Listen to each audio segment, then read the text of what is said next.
The topics and opinions expressed in the following show are solely those of the hosts and their guests and not those of W4CY Radio, its employees, or affiliates.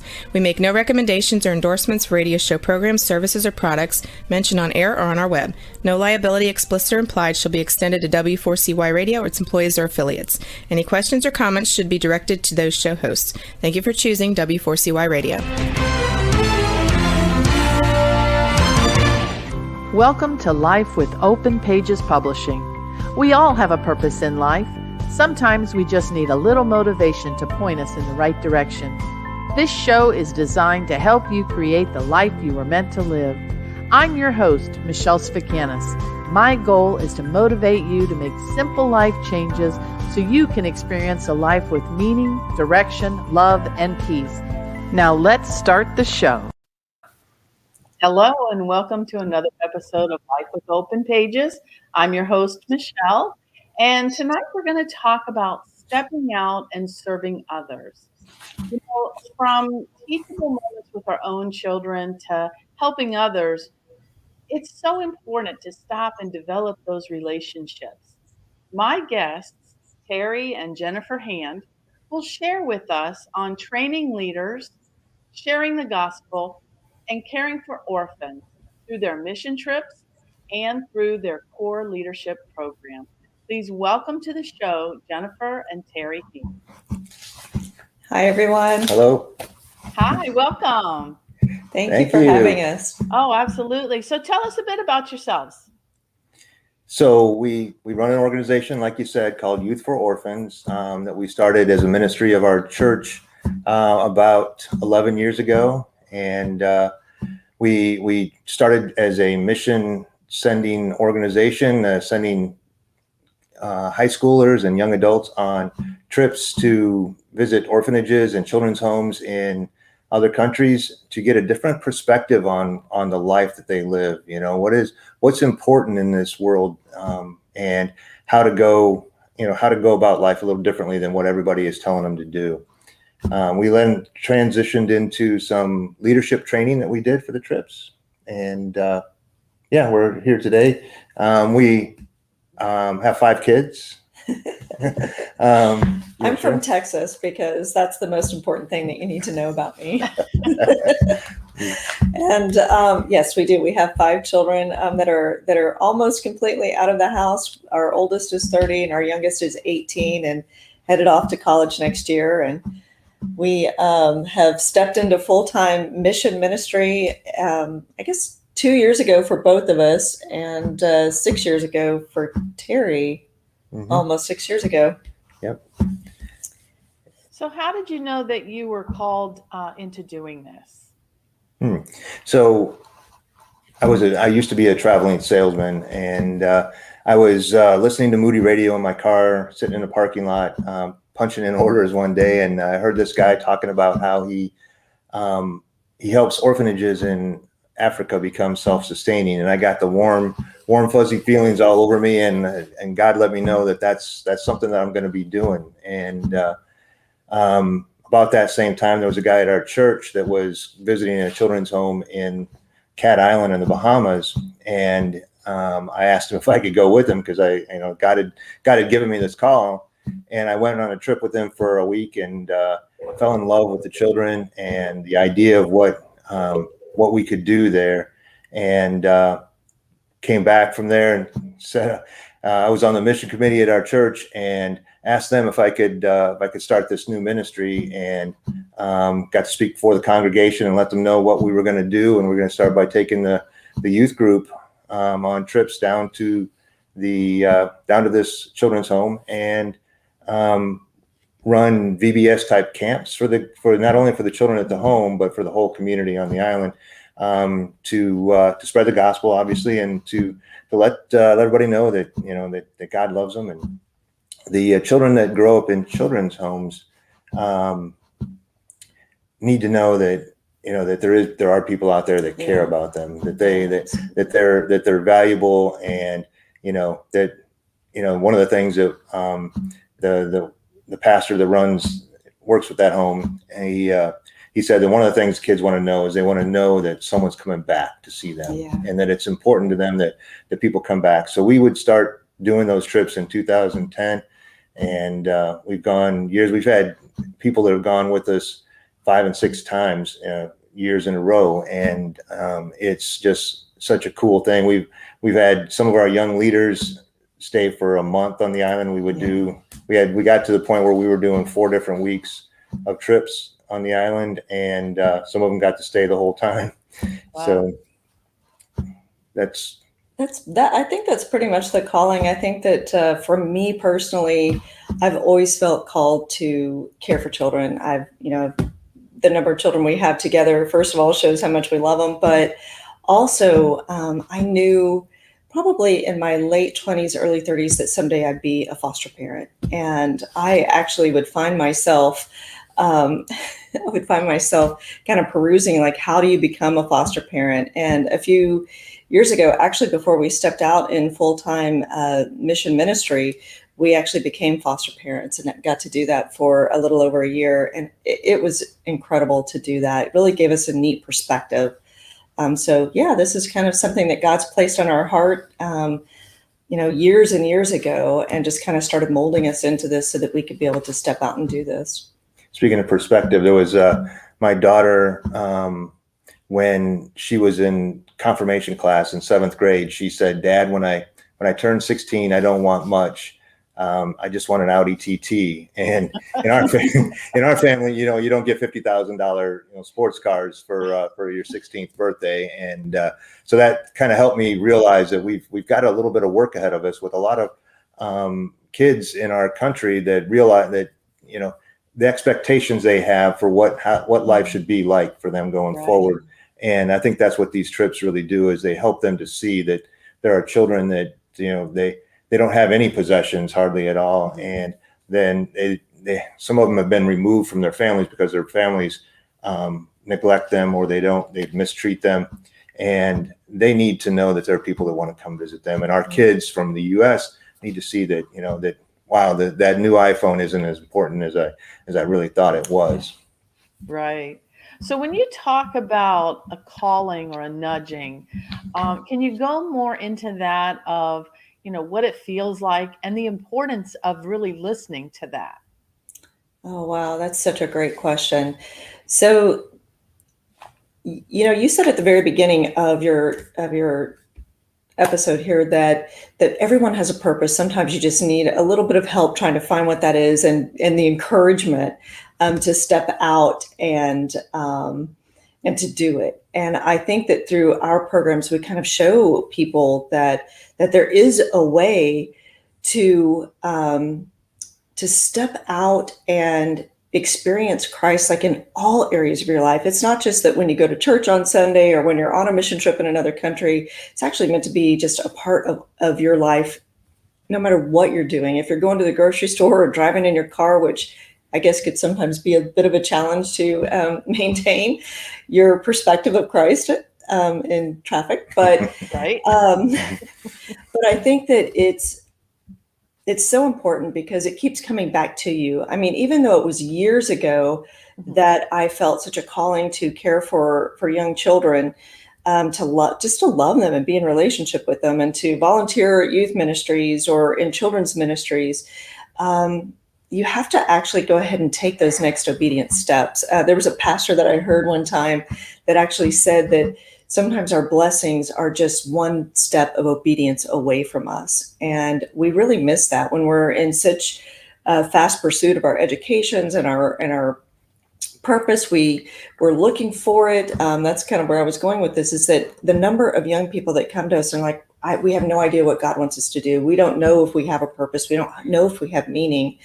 And honestly, it's taking that next obedient step and whatever God is calling you to do.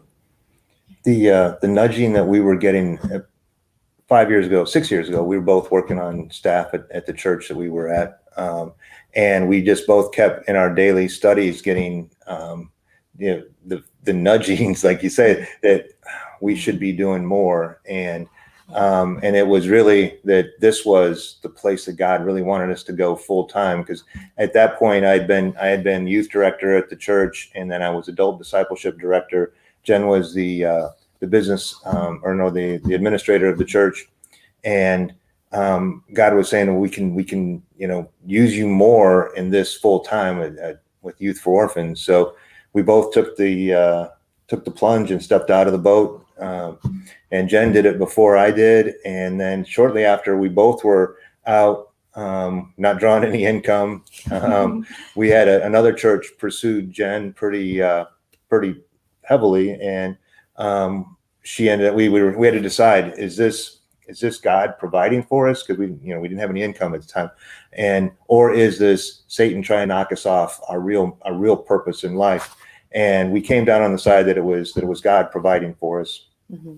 And so Jen went to work for another church for 3 years. And then again, felt the nudgings that it was time to come back and do this full time. So it is those things, if you spend time praying and in God's word, you will hear him with the things that he's saying, that the things that come across your readings in your mind, he'll start to plant those seeds of the things that he wants you to do. Yeah, I know there's a lot of people out there that hear of people like yourselves that leave a perfectly good paying job and all of a sudden have no income, but yet they're able to do so much. And I want people to really understand what that looks like, because it's a scary thought to most, to leave a job and not knowing where your next paycheck or meal or clothing or anything else, rent, it is coming from. So how did you manage all of that? Well, I can tell you that in all honesty, there's moments where we're like, oh man, this is scary. One of us should go back to work. But at the same time, we'll get a phone call, that says, hey, you're making a difference. This is happening. Can you help us with this? We heard what you're doing and we want to donate. So we see that if we just stick with it and we read it, we've been in Acts and in Romans lately, reading it about Paul and how he was able to stay faithful and not have to ask. And we read about amazing people that have been able to do it through the centuries. But I heard of a very sweet friend of mine shared with me a story the other day that during the pandemic, actually before the pandemic hit, she really felt like God was telling her, I need to be tithing. And so she started tithing, but it was a little begrudgingly, she was doing what she had to do, but it was after she paid her other bills, and she would do it. And after a year of doing that, pandemic hits and she's kind of feeling like, this isn't really the right heart that I need to have. So from now on, any income that I have coming in, which at the time she was, working out of her home and in sales, so it was only on commission. She was like, you know what, no matter what I have coming in, that first portion is going straight to the church. I'm not even going to look at it. I'm not even going to think about it. That's the first thing I'm going to do. And I'm going to rejoice in it. And she just had a happy heart, did it all the way through the pandemic, gets to the end of the pandemic, or actually the end of the fiscal year, calls the church and asks them for her giving statement and starts doing her taxes and realizes that she had made about $12,000 in commissions, but she had given $5,000 to the church, more than her 10%. And she was fine. She's like, I never wanted for anything. I wasn't hungry. My bills got paid. I was fine. And I think that that's something that we really miss, is that, do we trust God enough to let him provide for us? And stepping out in ministry, stepping out in mission, which, it's not just working for a church. There's so many things that we can do on every street corner when you see somebody, to be able to give without even thinking twice about it. Mm-hmm. And that's kind of where our hearts are, is that we give first, and then we make sure that we're taken care of second. And it's made a huge difference in our lives that we don't even recognize sometimes. Right. It does require some sacrifice. I mean, we definitely live lower lives than what we used to live as far as our spending and stuff like that. And we don't go out to dinner very much. And we I've been frugal most of my life. So we have some money set aside in savings and retirement accounts and stuff like that. So when we have to, we can pull from some of that. And that's what we do. God lays things out for us. He, things happen that allow us to take the next step, and we just keep doing that. And we'll get a little source of income here or there, and it tides us over for a while. Then, maybe we have to sell something. But it's, we don't spend money, easily anymore. Right. So, And it's one of the things that we've really tried hard to instill in the young people that we come in contact with. We started out, we have a young adult group that meets at our home every couple of weeks. And one of the things that we do is we share with them, 10 minutes of a financial tidbit of things that they could learn and that they could know. And that developed into something that became more of a passion for Terry and wanting to share more financial literacy with young people, even in our own communities. And we've actually just presented our second semester with Grace Place for children and families, and in their after school program. And we have interns. It's so much fun. We have interns from FGCU and other places that come to us, and then they get to go out and share this information with young people in the community as well, while they're learning about the same financial things. But they learn things from us like, you know what, you can reuse a Ziploc bag. Right. You can wash that out and reuse it. You can turn your air up and not have it as cool as you want so that you can wear your sweatshirts and, pile on your blankets. It's the financial literacy came to us as part of, something one of our pastors gave summer 2020. And it really struck me. He said the median net worth of African Americans in our country is $1,700. And I was thunderstruck by that is half of the African Americans in our country probably don't even own their own car. And that is something that we can do something positively about. And we can go out into the after school programs and primarily there and teach kids some financial basics to hopefully help them in empowerment. We teach empowerment with everything we do, growth mindset. I may not be able to do this now, but someday I will be able to do this. And that idea that I can't do it yet, but eventually I can. And that is, one of the big things with that. And I think that's, we've just got it into the one place, Grace Place right now, but we're looking to add locations for that with the Boys and Girls Club and New Horizons, which is another ministry that we know about. And just trying to get it out there so that young people can feel secure with their finances. And then at some point they can have the margin to do for other people. Yeah. And then we think that's so crucial. And it's also, again, for us, we work the gospel in wherever we can in all this. And it's also, we give little advertisements for our core leadership program during it. Because the most important thing to us is that people know Jesus and they start a relationship with him. So, it's interesting, Michelle, that you even asked about that specifically, because there are people that have told us in the past, that we're absolutely crazy. They told us we were crazy for wanting to take in foster children and other people's problems. They've told us that we're crazy for not taking an income from what we're doing now, or trying to figure out how to get an income out of it. And the truth is that I don't really read that anywhere in scripture that says that you're crazy for caring for another person, or that you are crazy for sacrificing to do something that is worthwhile. Right. Yeah, definitely. God put us here to do life with other people. He certainly didn't put us here by ourselves. So that's right. True. So tell us about Haiti. Tell us about what you do down there. And I want to hear the real stuff too. Are you afraid? Things that have happened. Okay. Sure.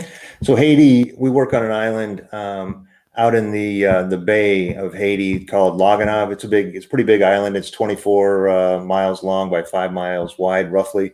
And they refer to it as the Haiti of Haiti. So it is as close to being in what you would think Africa looks like in the Saharan, and those it's desolate. There's nothing but dirt roads, and we ride in the back of a pickup when we're going places, and it hurts when you're going over all those bumps.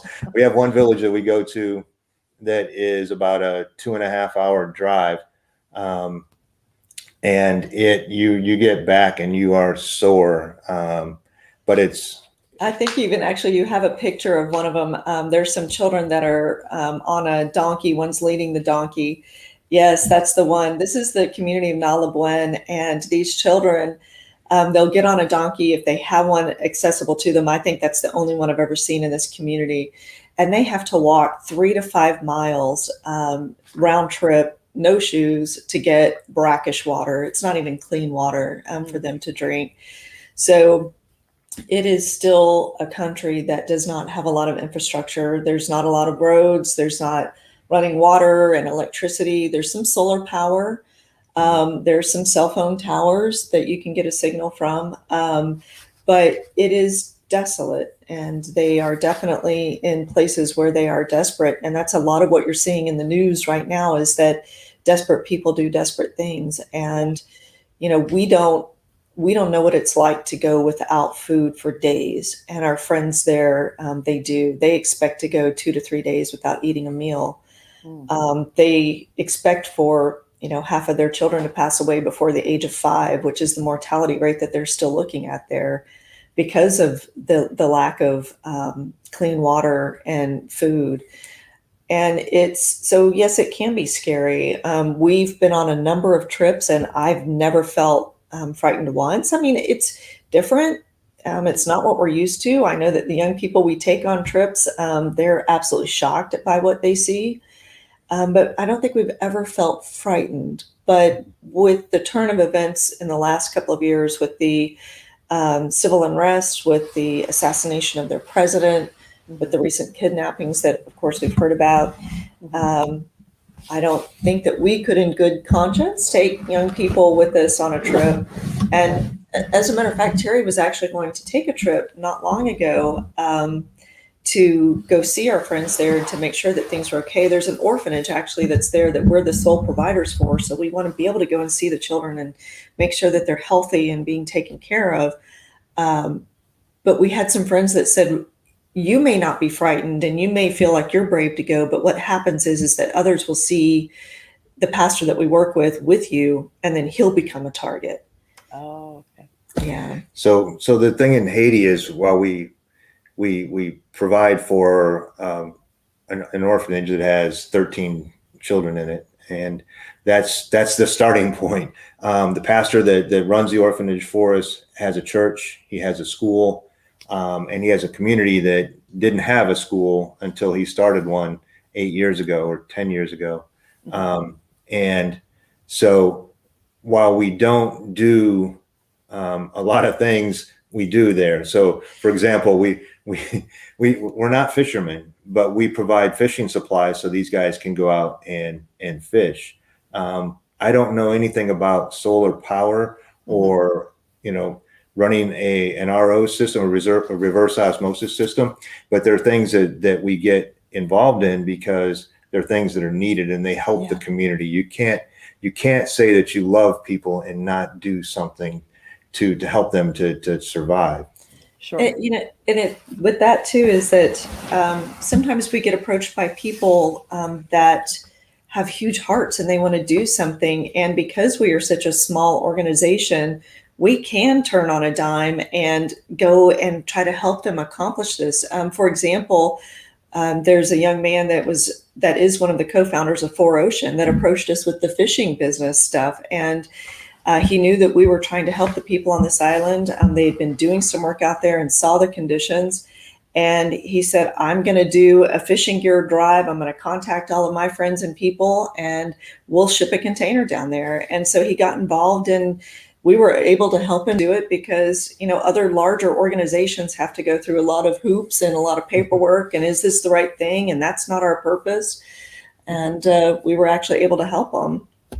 Yeah, while we're not a relief organization, it is one of the things that we end up doing is providing food money for the children at the school and the community around our pastor there. He also has a seminary he runs with another partner organization of ours called One Door Ministries. And so the seminary pastors, have started their they've started churches in other areas. So we try to support them with some food every now and then to go to their communities. And it's just, when people are hungry, it's, if God is working through us, hopefully they can get, God will show up to them. And I think that's what the food is sometimes, is it's a blessing from God, that they get these meals and they get some rice and some beans. So before we go to commercial break, let us know how we can get in touch with you. Absolutely. So the best way, obviously, is you can always email us. You can reach us through the contact forms on our website, which is youthfororphans.org. We also, our core leadership, which is more of the discipleship arm of what we do, is coreforleaders.org. And on both of those websites, we have phone numbers and addresses and email addresses to be able to contact us as well. And it's real easy. It's Terry@youthfororphans.org or Jennifer@youthfororphans.org. We wanted to make it difficult. Yeah. Well, good. We're going to take a little break and we'll be right back. Great. It's time for a short break, and when we come back, we'll continue our conversation. At Open Pages Publishing, we offer coaching, marketing packages, and other professional writing services such as a resume, articles, copywriting services, press releases, social media, and blog posting. For more information, email us at info@openpagespublishing.com. And now back to our show. Okay, and we're back. We're here talking about stepping out and serving others.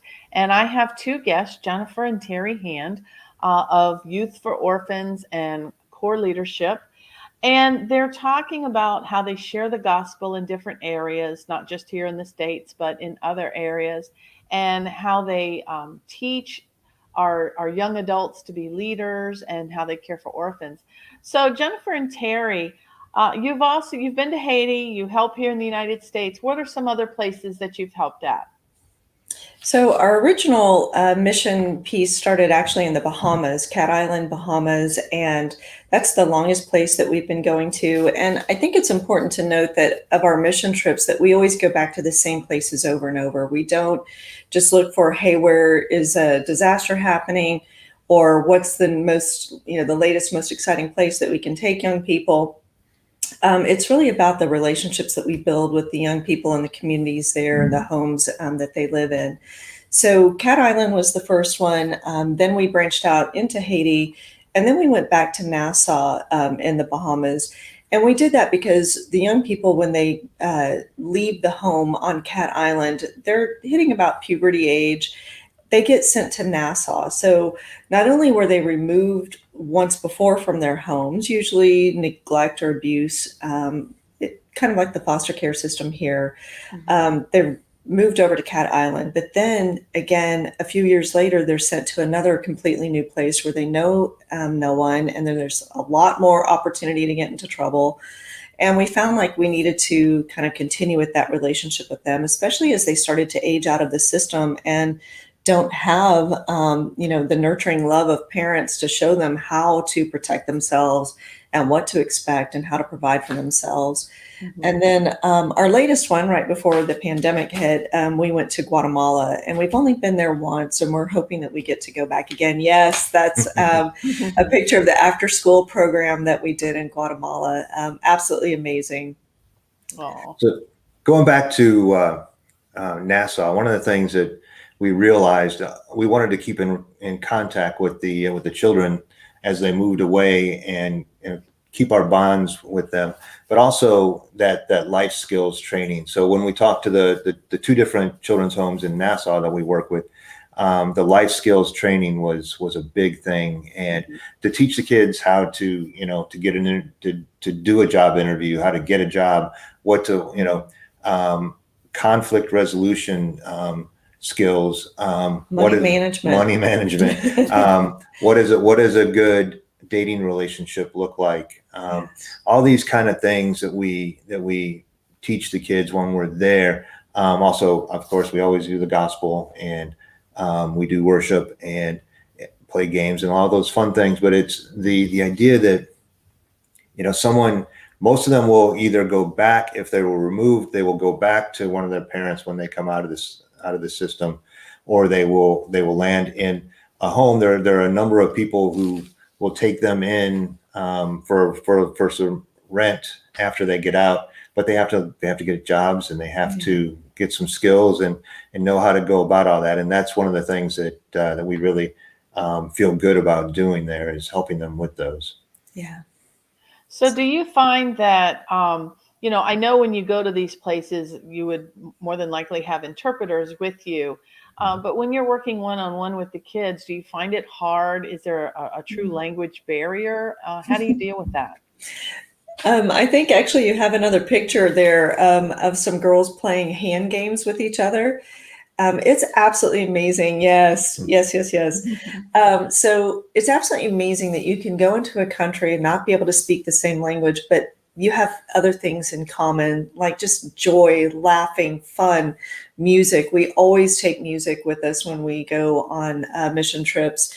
Most of the time we have people that are worship leaders. They bring djembes, we bring guitars, and that's like a universal language. You start playing music and singing songs, and everyone wants to be a part of it. That and the games too. So it's fun though that they want to learn English most of the time, and we want to learn their language. So you start working back and forth with something as simple as, well, God bless you is Bonjour Biniou. So you start working on that with each other, and yeah.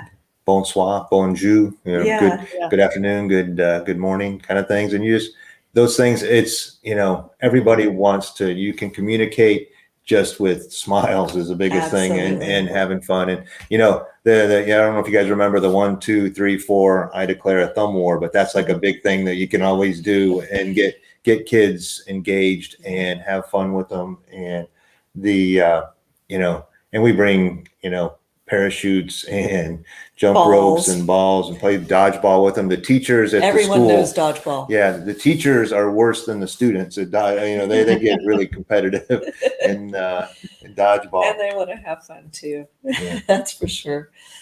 That's great. So do you find that a lot of the kids, say the ones that age out, do they come back and want to be leaders, or do you not really see them anymore? Oh, that's how does that work?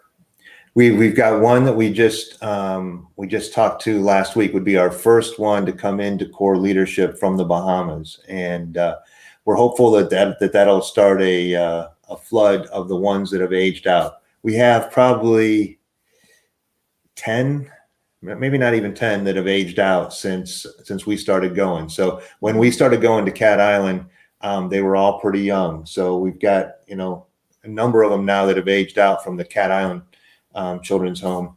Now we're getting to the point where we're looking for mentors in the Bahamas to mentor there. And this first young guy will be a great mentor once he gets through the program.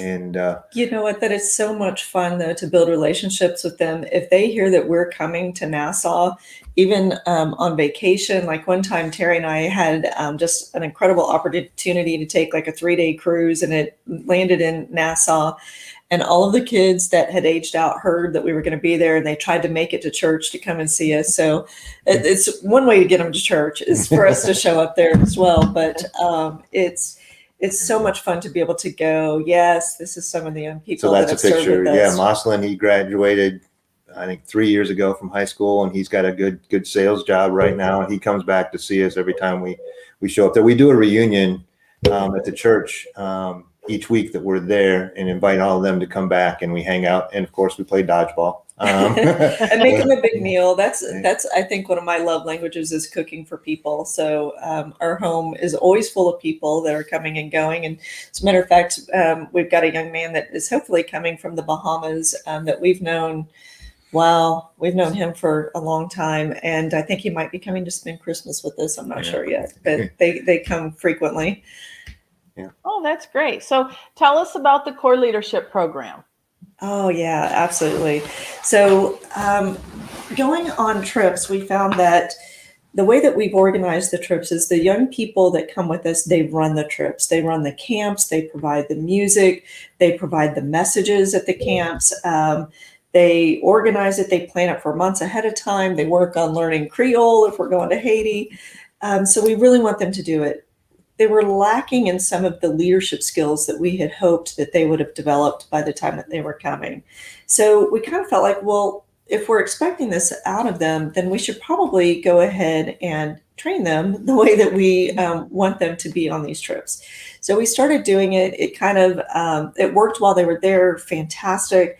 But they were coming home and kind of getting caught back up into the worldly things that that we were hoping the impact of the trips and the training that they had would kind of alter some of that, and that perspective Help shift them would to be a look a little bit little more. different. Yeah, look a little different. Than Yeah, that's like the chosen thing right now. You know, get used to different from the chosen series, but we found that there's so much more that's needed, and it's not just about taking a trip with us or behavior modification. It's really about life and how do they take their faith outside of the four walls of the church or the Wednesday night youth group and take it out into the rest of their lives. And before the pandemic, God had really just kind of given us an open door to create an online curriculum through a platform that we purchased their software.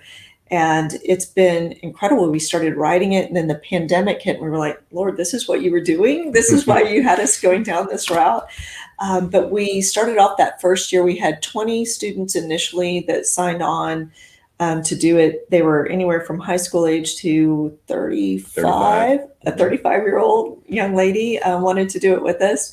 Some of them dropped out during the course of a year, but honestly, what it does is it really gives them a firm foundation in their faith, that they can own their own faith. It's not just mom and dad's faith that they went to church, but really kind of firms up what's the saying, that do you believe what you say you believe is really real, to really understand it, and then be able to take it into the rest of their lives. And through leadership, I mean, we know that Christ is probably the greatest leader of all time.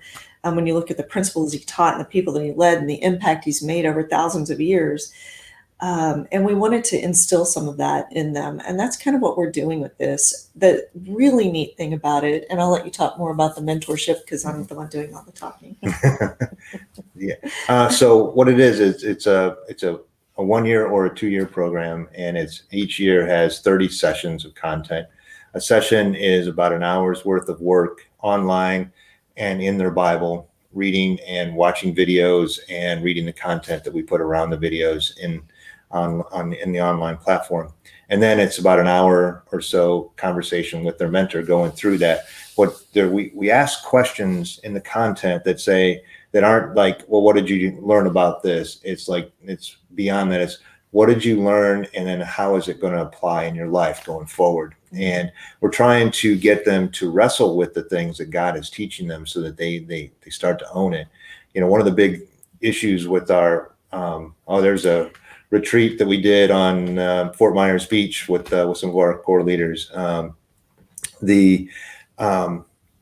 One of the big things that we're struggling with is a lack of biblical literacy in our country. And people can say to someone, well, it's in the Bible, and our people don't know what's in the Bible for the most part, and they can't refute that. So one of the big things we're doing is we're teaching Bible literacy so that they understand what's in the Bible in a world where it's becoming more and more antagonistic to our Christian values and trying to move us, further away from biblical, life. And it's important that they learn those things and learn how to react in the world to them. And so it's 30 sessions per year with a Nehemiah project in the first year, which is a group project. Yeah.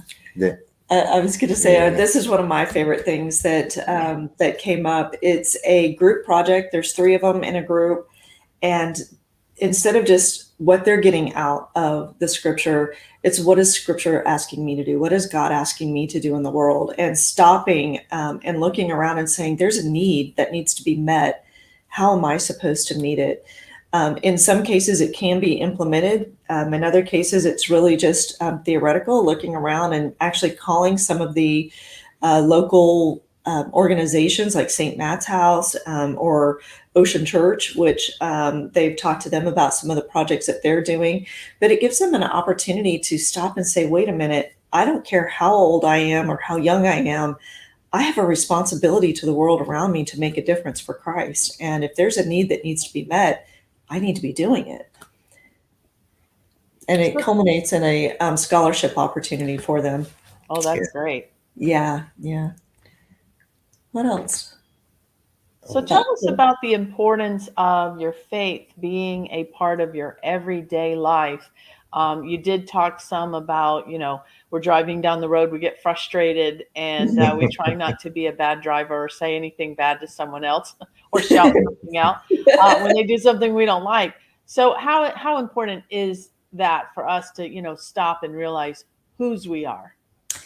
Wow. Okay, so that's a really great question, because this isn't just pandemic. This is pre-pandemic that we have an issue happening in our society of this low-level anxiety that's kind of riding within all of us. Mm-hmm. And the research has shown that it's from our cell phones, from this constant wanting a ding, wanting that next dopamine release of getting, that somebody saw or liked or is watching or is paying attention to me.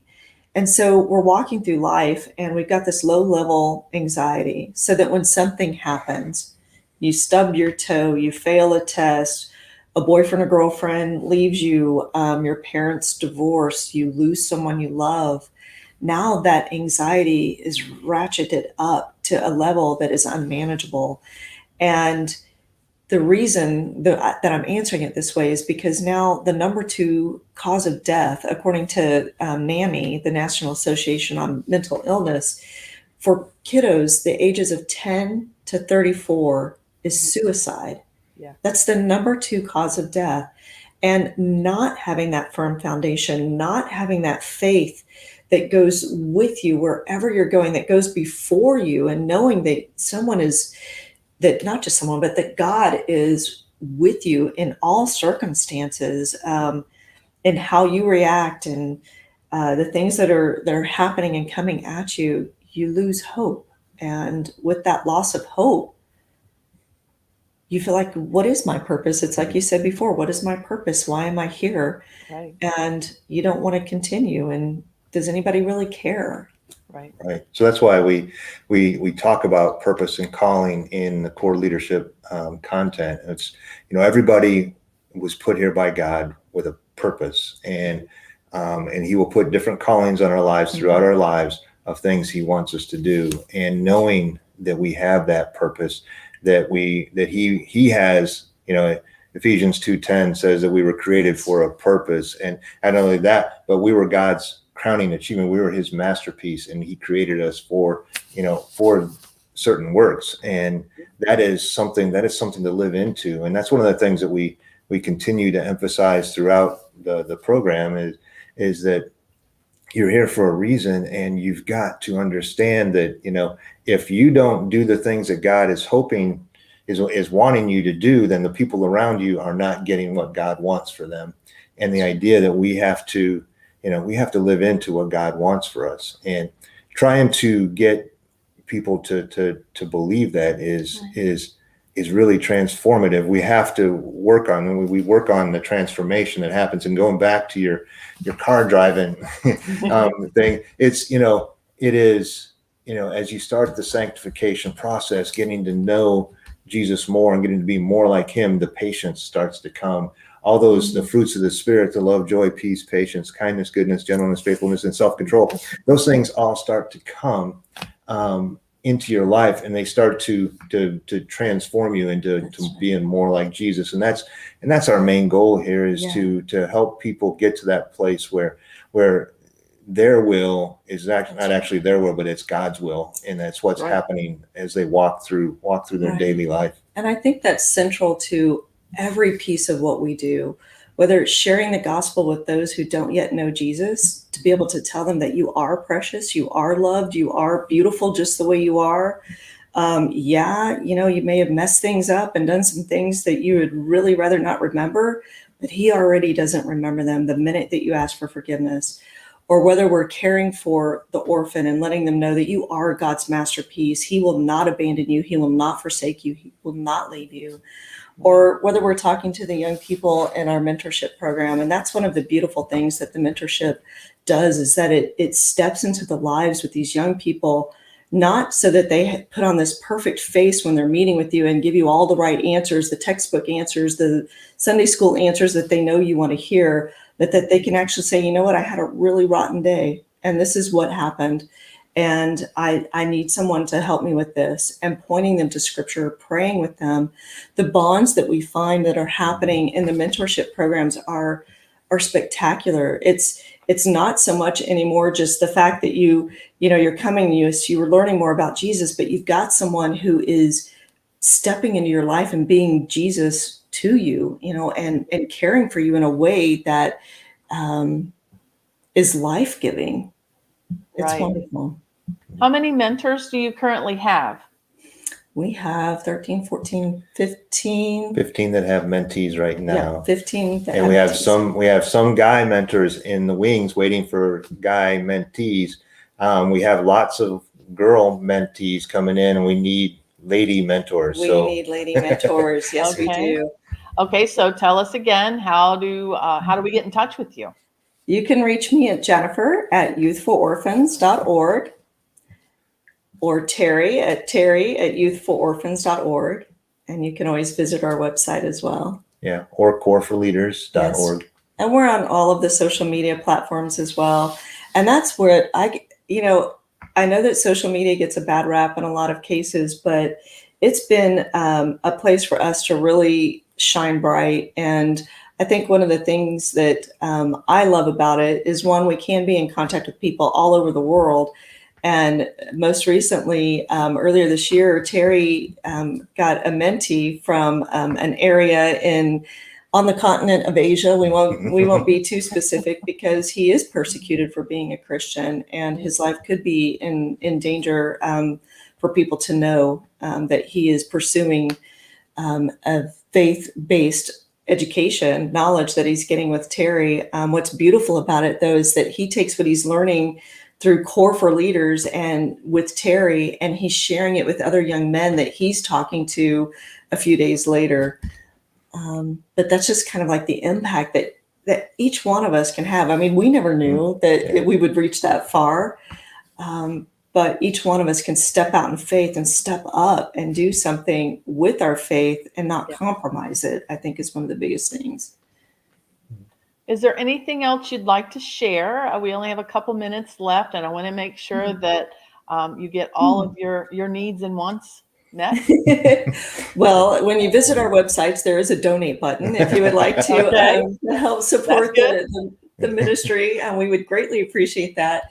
But also just that we get that opportunity to pour into young people here on a regular basis. We've had 7 interns so far. Some have been paid, some have been doing it for their college credits to finish their degree plans. And we always have a huge need for that, for social media and communication, biblical studies interns to help us write the content. And what's neat about it is that we give them hands-on experience. They are in the trenches with us. They are learning it. They're doing it. And we are guiding them so that they can go and find the information for themselves. And they get to realize that I can use my faith in a job. And that is something that, we need to make sure that we're letting all of our younger people know, is that you don't have to put your faith on the shelf when you go to work. You can be a Christian everywhere you are. You're supposed to be a Christian everywhere that you go. And you can look different too, and it's okay to look different. I think that one of the greatest compliments that we've had this last year is there was a young lady that told her boyfriend that, when they get married and grow up, that they want to be like us. They want to have their door open with people walking in all the time, and you're feeding them and you're talking about Christ. And I think that's one of the biggest things that we really want to just instill is, wear it on your sleeve, wear your faith on your sleeve, take it out there. Don't be afraid to step up and give more than you ever thought you could have. Because I think that it's scriptural that says, test me in this and see if I won't open the floodgates and bless you more. Well, thank you so much for joining me today. Thank you. Thank you. If you'd like to be a guest or a sponsor on the show, reach out to me at info@openpagespublishing.com. This is Michelle reminding you to start living the life you were meant to live. Start today.